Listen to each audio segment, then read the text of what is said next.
blonde hair, the tight jeans, or the paintbrush. Lynn Tilton is on a very short list of self-made female billionaires. A woman's work is never done, you know that. To the workers at this bankrupt pulp and paper factory in Gorham, New Hampshire, she is a local hero. Lynn Tilton specializes in buying companies in jeopardy, restructuring, getting rid of what doesn't work, and finding new ways to make them profitable. We're very thrilled to have you here. Over 11 years, she has saved dozens of failing companies, many with familiar names: Spiegel Catalogs, Rand McNally, and Stila Cosmetics.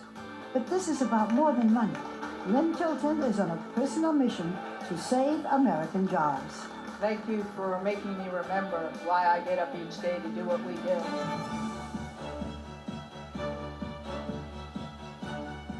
At 52 years old, Lynn is a combination of Lady Gaga and Warren Buffett.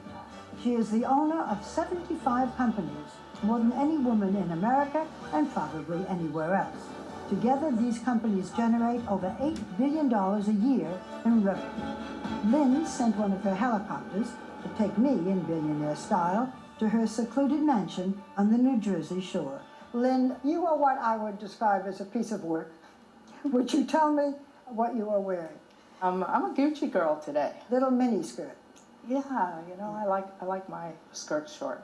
Yeah, and the jewelry? Cartier. Do you worry about the impression you give? I think I do it on purpose to some extent. That's sort of my dust to diamonds persona. You know, I like to say that we buy companies when they're dust and we turn them to diamond. That drive to do good was instilled in her by her parents at an early age, growing up in Teaneck, New Jersey. She was very close to her father, who taught high school math. But while Lynn was a sophomore at Yale University, her father passed away. It was devastating. But Lynn took on the burden of caring for her mother and brother. I needed to be grown up immediately. I wanted to heal everybody. But the stress, Lynn says, ended her marriage.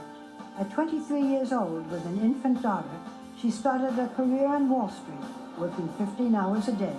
My 20s were so difficult and so dark that I only remember them in shadowy details, because I lived in fear every day. Of what? Fear of not being able to keep my job and take care of my child. Fear of being a failure. But after 19 years, she said the macho mentality of Wall Street became too much. She sued Merrill Lynch for sexual harassment and settled. I was so beaten down by that experience that I wasn't sure I'd be able to stand up again and get back out into the world. She had saved enough to retire, but before walking away, Lynn sent a final Christmas card to some of her clients. For many years, I had men asking me on the phone each day what I was wearing and what color my underwear was. And so I decided to give my top 10 customers a gift of showing them what my underwear looked like. And so I sent out a Christmas card with me in a red lace sort of teddy and red cowboy boots and a Santa hat wishing them a Merry Christmas. Tilton's plan was to spend the rest of her life far, far away from Wall Street. What happened that brought you back? I had a dream with my father who told me that wasn't what he had in mind for me. We were raised to give back to the world. What was the calling? To save people from what I suffered when we lost a working parent, the crumbling of a family, that for every job I could save, that was a family that would be kept together. And so I've tried to, at least in later life, make my father proud. In December of 2000, Lynn returned to New York to launch Patriot Partners, named in honor of her father. We are in 14 different industries: helicopters, fire trucks and trucks, makeup companies, clothing companies. The only thing they have in common is that nobody else wanted them. She takes a personal interest in the daily operations, crisscrossing the country. A typical week could have Lynn flying between New York, Arkansas, Los Angeles, and Georgia, making a stop at MD Helicopters in Phoenix, a company she brought out of bankruptcy and into a long-term contract for military helicopters. At her pulp and paper factory in Old Town, Maine, she is pioneering the transformation of wood pulp into jet fuel, a new technology that just might save the company. We have been able to take the sugars from the wood And they're both giving us a different pathway to get to jet fuel. This intense focus on work leaves little time for relaxation at one of her 4 homes, Lake Como in Italy, on the beach in Florida, in Phoenix, Arizona, and here in New Jersey. She hasn't remarried, she lives alone. We are sitting in this beautiful, lavish house with a gorgeous view. What are your extravagances?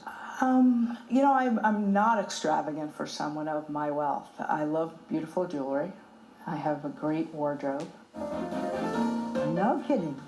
And shoes, 4 closets full, 500 pair, all categorized with photos.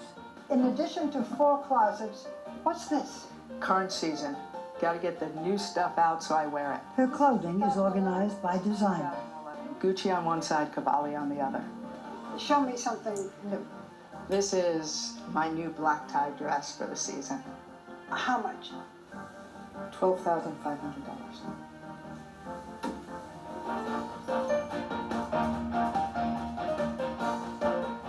The question with Lynn is how much is an act and how much is really her. She insists, and I believe her, that she is not going to change the flamboyant woman that she is to conform to our ideas of how a businesswoman should look.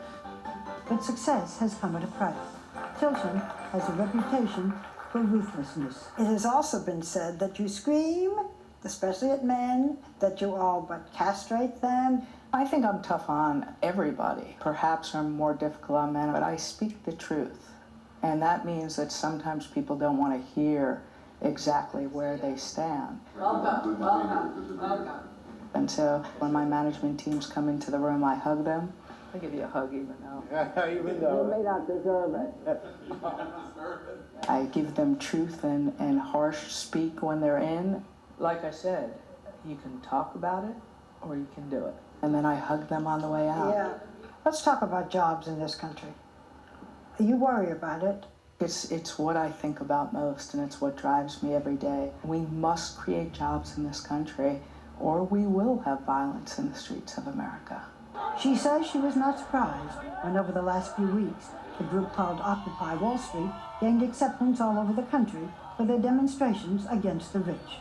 There's only one way to put people back to work in this country. If you want to sell it in America, you need to make it in America.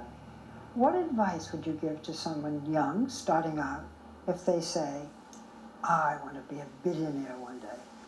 I would say don't do what you do for the money. Do whatever path you choose.